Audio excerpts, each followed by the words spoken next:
Bonjour, alors aujourd'hui on va essayer de voir les coloriages, donc colorier un ensemble fini. Alors d'abord, qu'est-ce que c'est qu'un coloriage? Bon, il va falloir bien le définir évidemment. Là par exemple, vous voyez, vous essayez, vous avez 4 éléments, 1, 2, 3, 4, un ensemble à 4 éléments, et vous voulez le colorier. Bon, bah, ça veut dire quoi? Ça veut dire que vous allez assigner des couleurs à chacun des éléments. Ça veut dire en gros qu'un coloriage, c'est une application d'un ensemble fixé, que je vais appeler grand X de cardinal N, vers un ensemble de couleurs que je vais appeler grand K de cardinal petit k. Voilà. Donc ici, je décide de les colorier, soit en blanc, soit en noir, et voilà ce que ça donne. Voilà un coloriage, d'accord, de ces 4 éléments, en blanc ici en noir, et voilà l'application que ça correspond. Donc 1, c'est blanc, 2, c'est blanc, 3, c'est noir, et 4, c'est noir. Voilà. Alors maintenant, combien il y a de coloriage ici? On a 2 couleurs, 4 éléments à colorier, ça fait 2 puissance 4, c'est-à-dire 16 éléments. Bon, là, l'histoire n'est pas terminée. Maintenant, si, imaginons que je décide de tourner, donc je vais faire une permutation de ces 4 éléments, et là, c'est par exemple une permutation en tournant. Donc je vais en fait faire agir sur X le groupe Z sur 4Z, par des rotations du carré. Bon, qu'est-ce que ça va donner si je tourne d'un quart de tour comme ça? Eh bien, ça va me donner ici, lui va passer là, lui va passer là, lui là, et lui là. Bon, c'est ce qui est symbolisé en gros par les flèches vertes ici, entre les deux ensembles. 1 va vers 2, 2 va vers 3, 3 va vers 4, 4 va vers 1. Alors, que devient le coloriage? Eh bien, regardez, 1, il devient quoi? Il devient ce qu'était 4, c'est-à-dire noir. C'est-à-dire 1, je vais regarder l'image réciproque ici de 1 par ma transformation, et je vais regarder quelle est l'image de l'image réciproque de 1. Et c'est noir. Donc ici, ça va aller vers noir. 2, je vais regarder d'où il vient. Il vient de 1, donc blanc, ici. 3 venait de 2, et donc blanc. Donc j'assigne blanc comme couleur. Et 4, eh bien 4, il provenait de 3. Et 3, c'était noir, donc là, c'est noir. On va résumer avec des termes plus mathématiques. On a un groupe G qui agit sur X. Ici, c'est Z sur 4Z qui agit sur mon ensemble à 4 éléments. Ici, d'accord.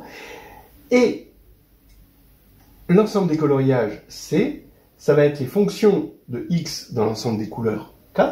D'accord. Ici, ces fonctions-là, ces applications. Du coup, G agit sur C. Comment? Eh bien, petit g dans grand G, f dans C, donc ça c'est une fonction, c'est un coloriage, x dans grand X, l'élément ici, eh bien, je vais avoir mon nouveau coloriage, c'est g.f, que je vais appeler g.f, qui a x associe f de g-1 de x. C'est exactement ce que j'ai défini ici. Donc là c'est f, et là c'est g.f. Et ça, c'est mon petit g. Voilà. Alors, je vais regarder les coloriages modulo G, c'est-à-dire, je vais assimiler ce coloriage-là et celui-ci, puisqu'il peut être obtenu par transformation d'un élément de G.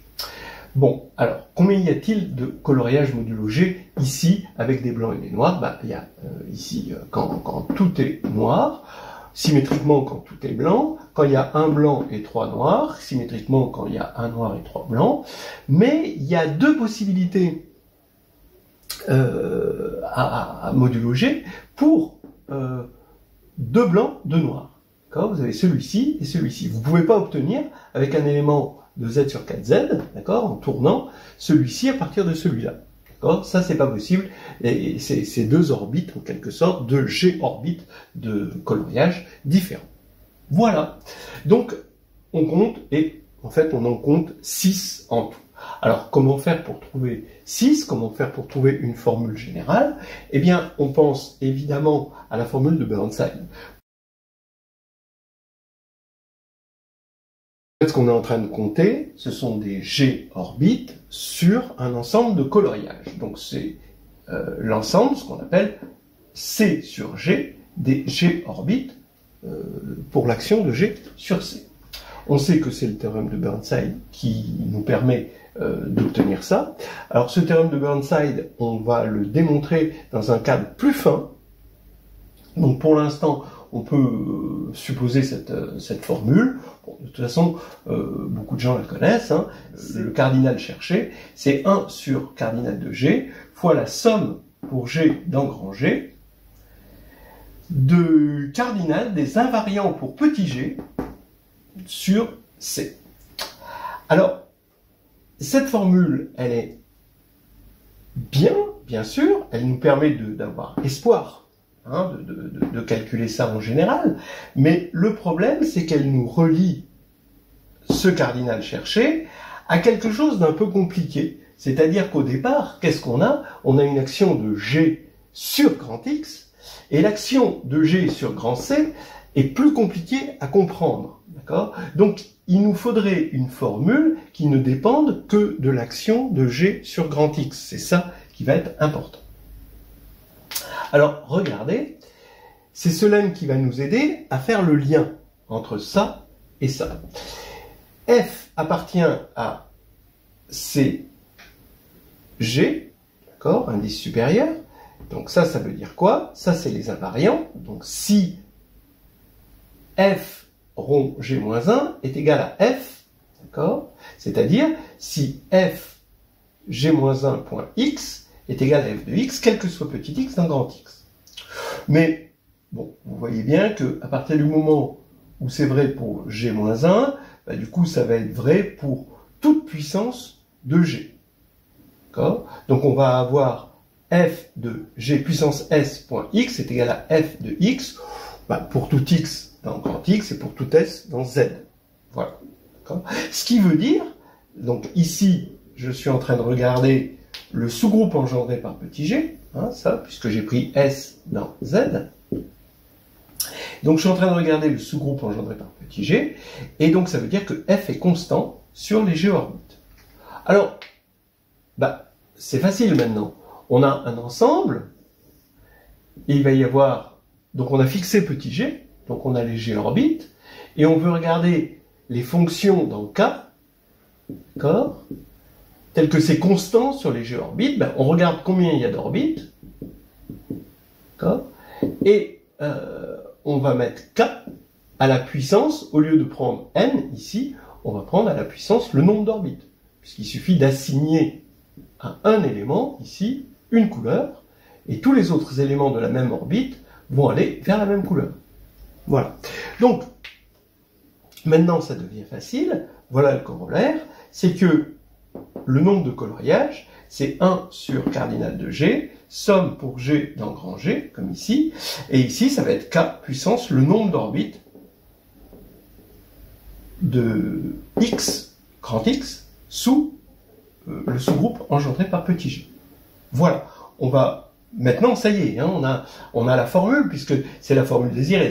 Celle-ci, elle est bien, mais elle est quand même loin de ce qu'on est capable de calculer facilement. Alors que là, c'est beaucoup plus facile. Voilà. Donc, on va déjà tester un petit peu cette formule. Là-dessus, on va essayer de retrouver 6. On va essayer de changer les actions de groupe pour s'amuser. Et puis, après, on va attaquer le théorème de Pauli. Alors, si G, bon, c'est le groupe trivial qui agit trivialement, eh bien, on devrait retrouver cette formule-là. Ben oui, parce qu'on a 1 sur le cardinal de G, donc 1, et là on a que E dans G, et là ça agit trivialement, donc on va retrouver 2 puissance, ici c'est le cardinal, je devrais mettre, hein, d'accord, 2 puissance le cardinal de X, et donc ça fait 2 puissance 4, donc ça fait bien 16. Maintenant, on va reprendre ce qu'on avait pris, c'est-à-dire G, c'est Z sur 4Z, d'accord, avec qui agit par rotation ici sur le carré.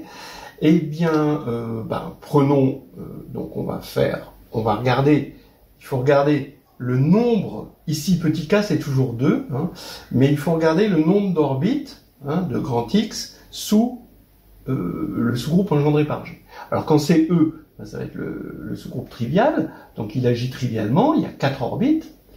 Maintenant, quand c'est la rotation, hein, le quart de tour, ou le quart de tour dans un sens ou dans l'autre, hein, eh ben, il va y avoir une action transitive, d'accord, du groupe engendré par R. Hein, le groupe engendré par R, ben, c'est Z sur 4Z, donc lui, il agit transitivement, donc il n'y a qu'une seule orbite.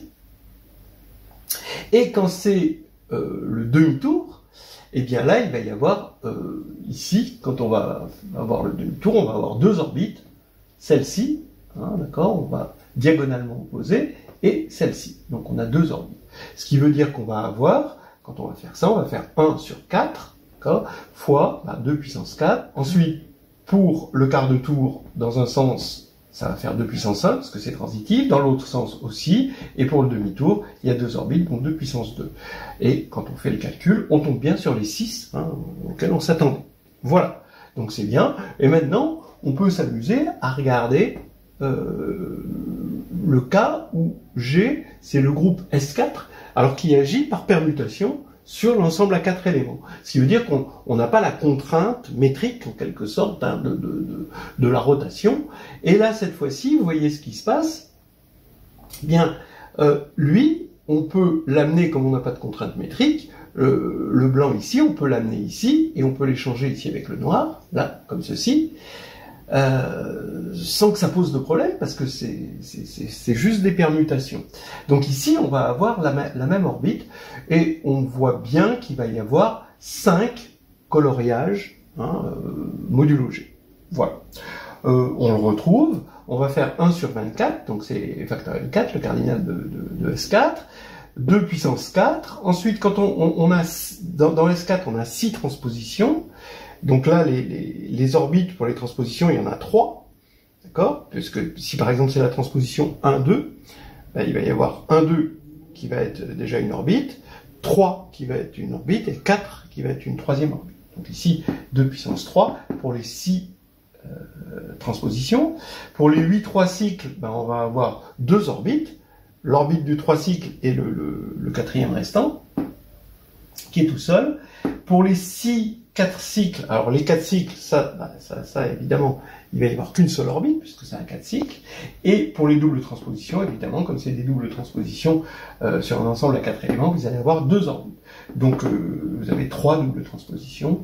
Voilà. Et on fait ce calcul, on applique cette formule, et on trouve bien les 5 comme vous. Voilà. Donc ça nous a permis de calculer le nombre de coloriages sous l'action modulo G, c'est-à-dire sous l'action de G. Maintenant, le problème n'est pas encore terminé. Le problème, ça va être de voir que ici, il n'y en a qu'un seul. On revient sur le cas précédent, hein, de départ. Ici, il n'y en a qu'un seul avec 4 noirs, un seul avec 3 noirs, 1 blanc. Il y en a 2 avec 2 noirs, 2 blancs, un avec 3 blancs, 1 noir, et un avec 4 noirs. En gros, on veut avoir le nombre de coloriages modulo G possédant un nombre prédéfini d'une couleur donnée. De toutes les couleurs, en fait, données. Ici, par exemple, donc l'exemple type, on veut avoir le nombre de coloriages modulo G possédant 2 blanches et 2 noires. Et il se trouve que le nombre, c'est 2. Comment on fait? Bien, ça va nous demander forcément un raffinement de cette formule et qui va nous demander un raffinement de la formule de Burnside.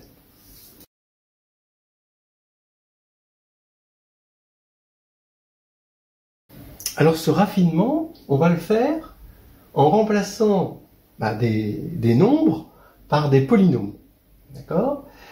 Par exemple, on va associer à cet ensemble de coloriage modulo G, bien le polynôme suivant, x1 puissance 4, donc x1 ça va être la variable qui va avoir les couleurs noires, donc x1 puissance 4, x1 ici au cube x2, voilà, x2 c'est la variable qui voit la couleur blanche, Là, il va y avoir 2 x1 carré, x2 carré, plus x1, x3 carré, x2 puissance 4, et on va associer un polynôme.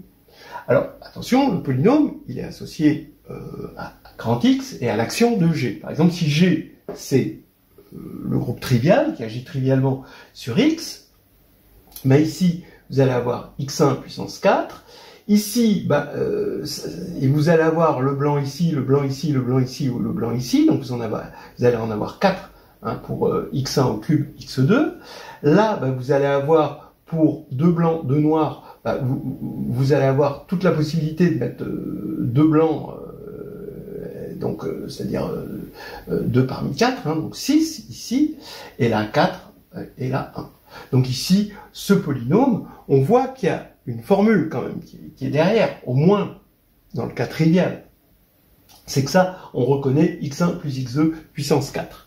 Et ce qu'on aimerait, c'est voir comment ce polynôme peut s'écrire joliment, avec peut-être avec une somme, mais de choses factorisées un petit peu de ce type-là. Et ça va être ça, le théorème de Polya. La formule de Polya, c'est une jolie formule qui va connecter P, non pas avec l'action de G sur les coloriages, C, mais directement l'action de G sur grand X. C'est-à-dire ce qu'on aime, ce qu'on peut voir de façon plus naturelle et plus intuitive.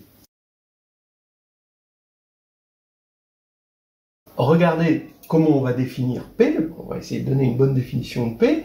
On prend un coloriage, donc c'est une fonction de X dans K, donc F dans C. On a gamma de F, je vais poser gamma de F, égale au monôme suivant. Donc on est dans l'espace ici, le Q espace des polynômes à indéterminé x1 jusqu'à xk, donc ça c'est les couleurs. Et je vais prendre le monôme, produit des xi puissance ni, où ni, c'est le nombre d'éléments de couleur i. Donc c'est le cardinal de f-1 de i. Alors maintenant, remarquez que gamma passe au quotient de l'action de g. Effectivement, si vous prenez f-1 de i, donc l'ensemble des éléments de couleur i, pour une coloration donnée, eh bien g.f, moins 1 de i, va avoir même cardinal. Pourquoi? Parce qu'il y a une bijection entre cet ensemble-là et cet ensemble-là, et cette bijection, c'est l'application qui a x donne g.x. D'accord? Par définition, vous pouvez vérifier, quand on passe d'un coloriage ici au coloriage ici, il y a toujours le même nombre ici de blanc et le même nombre de noir, même si ce n'est pas les mêmes qui sont assignés. Donc c'est directement donné par ça. Donc ce qui fait que ces ni vont être les mêmes quand je vais remplacer f par g.f, et donc ce qui fait que gamma de g.f, c'est gamma de f. Ce qui veut dire que gamma passe au quotient de l'action de petit g, et je vais avoir une fonction qu'on va appeler gamma bar. D'accord? Alors maintenant, qu'est-ce que c'est que P? Comment je définis P? Bon, on se doute comment on le définit. Eh bien, P par définition, mais c'est bien d'en avoir une définition sur laquelle on va pouvoir travailler, c'est la somme pour tous les coloriages modulo G, ici, voilà, c'est cette somme-là, des gamma bar de F, et c'est un polynôme à K indéterminé. Voilà. Donc ici, pour lui, on va avoir lui, pour lui, on va avoir lui.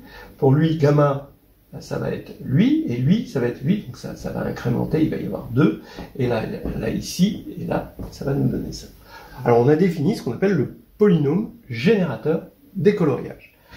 C'est pas gagné, parce que pour l'instant, ce polynôme-là, il est donné en fonction directement des coloriages. Et on aimerait qu'il soit donné directement en fonction de l'action de G sur X. C'est ce qu'on va faire, c'est le théorème de Polya.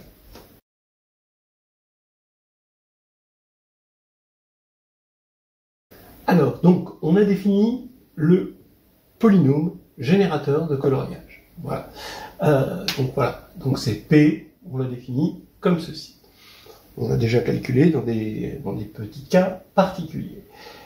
Maintenant, on va définir le polynôme indicateur de cycle. Lui, c'est quelque chose, ce polynôme, on va pouvoir l'obtenir à partir de l'observation directe de l'action de G sur grand X. Q, alors déjà, les indéterminés, ça va être des YJ, et J va aller de 1 à N, où N, c'est le cardinal de X. Hein. Alors Q, c'est la moyenne des Q indice petit g, quand G parcourt grand G, et Q indice petit g, c'est juste les monômes, le produit pour J égale 1 à N, de YJ puissance MJ de G, où MJ de G, c'est le nombre d'orbites de longueur J pour l'action de petit g, du groupe engendré, du sous-groupe de grand G engendré par petit g. Voilà. D'accord ? Et en fait, ça, vous voyez bien que là, maintenant, alors donc quand je dis G orbite, évidemment, c'est sur grand X, hein, l'action sur grand X, et donc vous voyez que Q, lui, dépend juste de l'observation de l'action de grand G sur grand X, et non pas sur C. Voilà, le théorème de Polya fait le lien. Le théorème de Polya, c'est de dire simplement que P, c'est Q de P1 jusqu'à Pn, où les PJ, c'est les sommes de Newton en les xi. Donc c'est la jème somme de Newton que vous pouvez voir ici, hein, en les xi, i de 1 à k. Hein. Donc on avait vu que c'était un polynôme symétrique, on se doute bien que c'est un polynôme symétrique, bon il y a des bonnes raisons à ça. Du coup, comme on est sur Q, hein, sur le coordonnée rationnel, on sait que tout va s'écrire en fonction des sommes de Newton, et bien voilà, on a exactement le polynôme Q tel que Q des PJ est égal à grand P.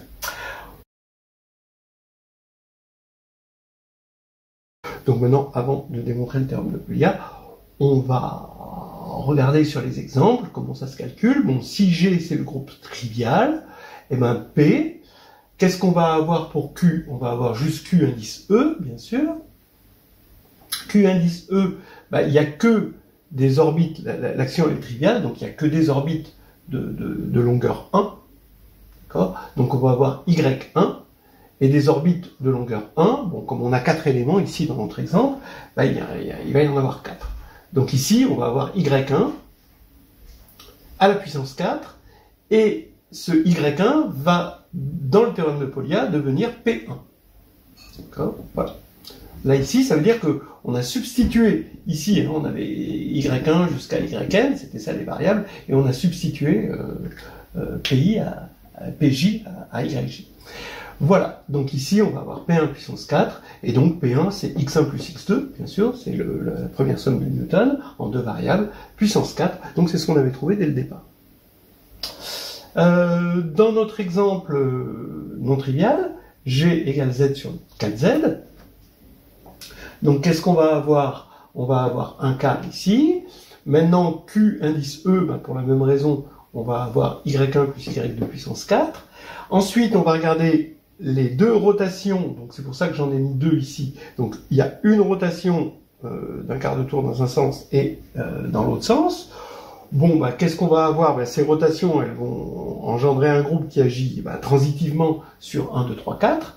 Donc il va y avoir qu'une seule orbite de longueur 4. Donc une seule orbite ici et de longueur 4. Donc ici on va avoir le 1. Et ici, on va avoir Y4, et au moment de la substitution, ça va devenir P4, donc X14 plus X24. Voilà. Et j'ai mis 2, parce que je l'ai fait pour R, et R puissance moins 1, j'ai tout fait en même temps. Hein. Et puis maintenant, je regarde le demi-tour, et le demi-tour, ben, on a dit qu'on avait deux orbites de longueur 2, et donc on va avoir Y2 au carré, et au moment de la substitution, ça va faire X1 carré plus X2 carré, le tout carré.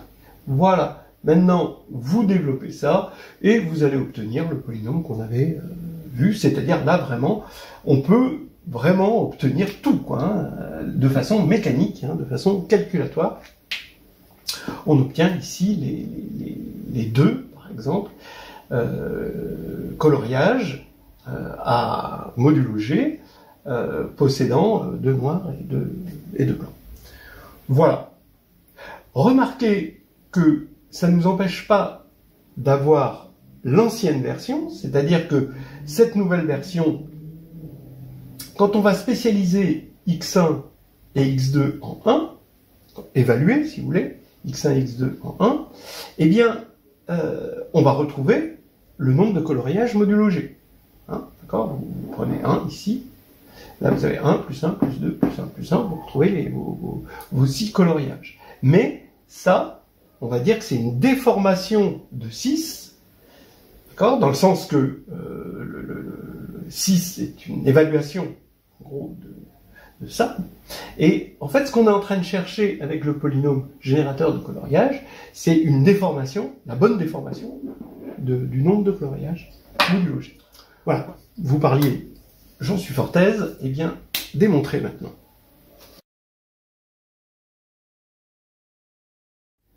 Donc, c'est ce que j'annonçais précédemment.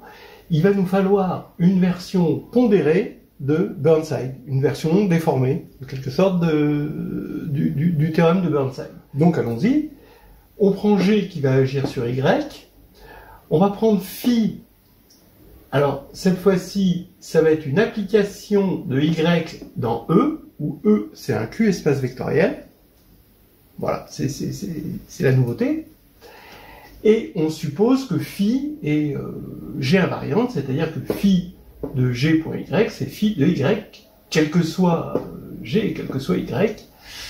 Et donc phi passe au quotient, hein, et donc on va avoir la chose suivante, que la somme sur les orbites de Y sous G, sous l'action de G, de phi bar de Y bar, c'est égal à la moyenne, ici, sur G, des sommes pour Y, G invariant, de phi de Y.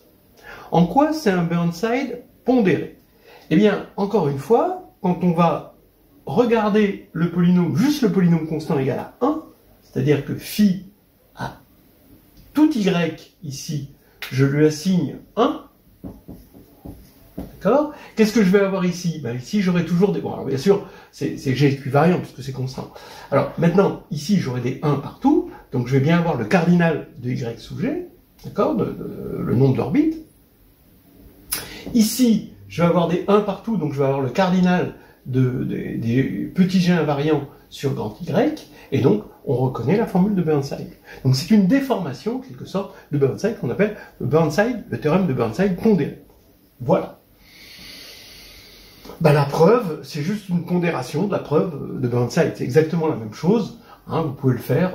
Il suffit de prendre, encore une fois, l'ensemble R, des couples petit g dans grand G, petit y dans grand y, tel que g.y est égal à y, donc ça veut dire que y est invariant sous petit g, et on va regarder petit e égale la somme pour tous ces couples des phi de y. Bon, vous remarquerez qu'ici g est inexistant, mais on le regarde sur tous les couples. Bon.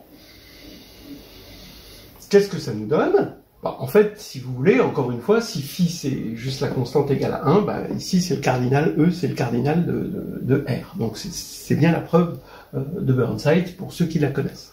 On va calculer de deux manières petit e, qui est un élément de grand E.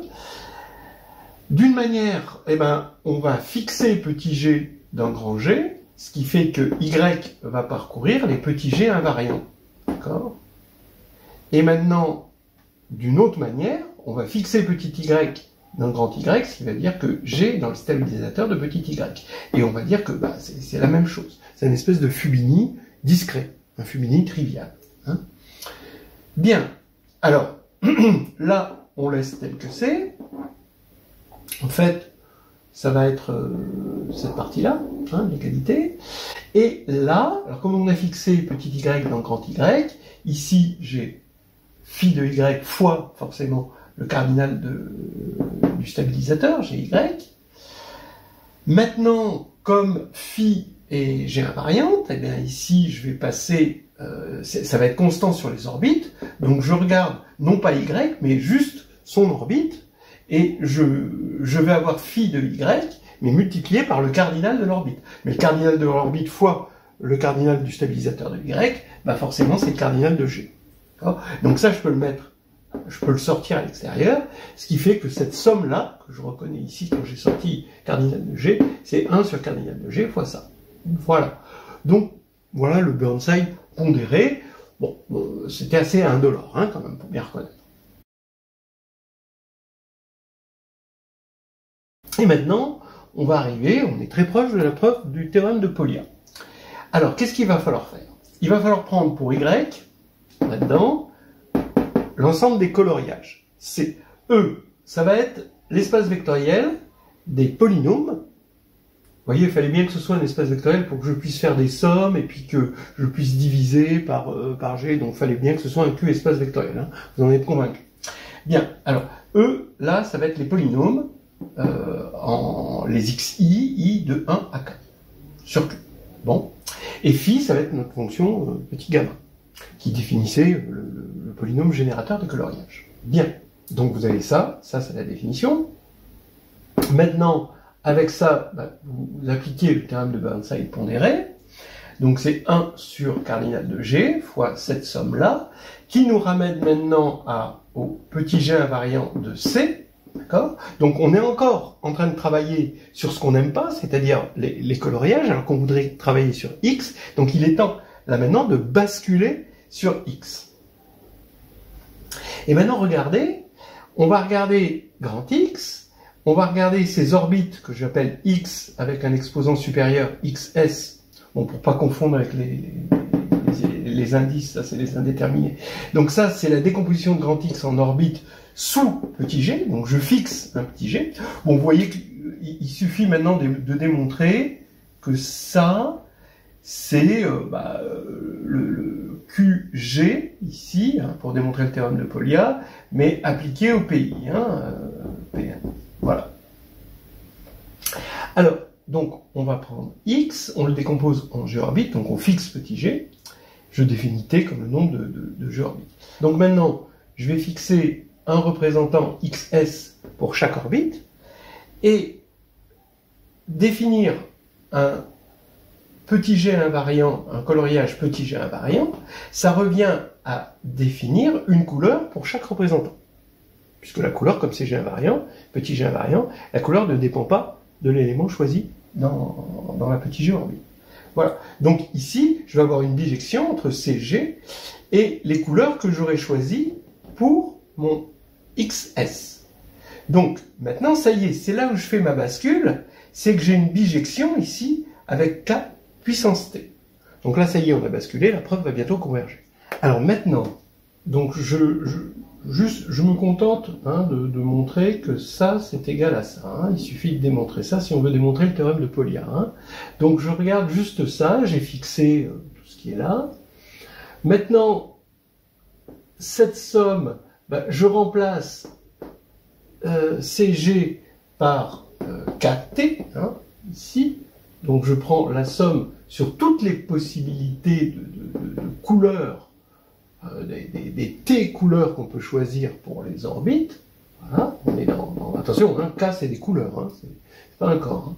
Alors il faut se rappeler ce que c'est gamma F, hein, c'est je prends X indice J, où J c'est une couleur, et c'est le nombre de fois que la couleur apparaît ici. Hein. Forcément, on va avoir X indice KS, ça va être la couleur KS, et NS, où NS c'est le cardinal de XS. C'est-à-dire qu'on a assigné à XS une certaine couleur K indice S. C'est ça gamma 2. Hein. Forcément, ça c'était la définition, il faut s'en rappeler.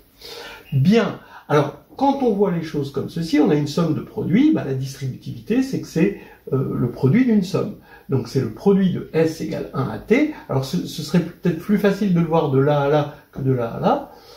C'est le produit de S égale 1 à T de la somme des xi, i de 1 à k, des n puissance S. Je vous laisse vous en convaincre, hein, c'est juste un petit peu de calcul formel. Et là on reconnaît la somme de Newton, PNS. Donc c'est ce produit-là. Alors donc, au lieu de mettre n indice S, je vais dire que je vais partir je vais poser ns égale j, donc c'est pj ici, et pj va arriver avec la multiplicité du nombre d'orbites sous petit g de cardinal j, voilà, qu'on a appelé mj de g. Donc là vraiment, hein, on reconnaît ici dans ce produit ce qu'on appelle Q indice G de de P1 jusqu'à Pn. Parce que si ici j'avais YJ, ce serait exactement QG. Voilà, hein, c'est terminé.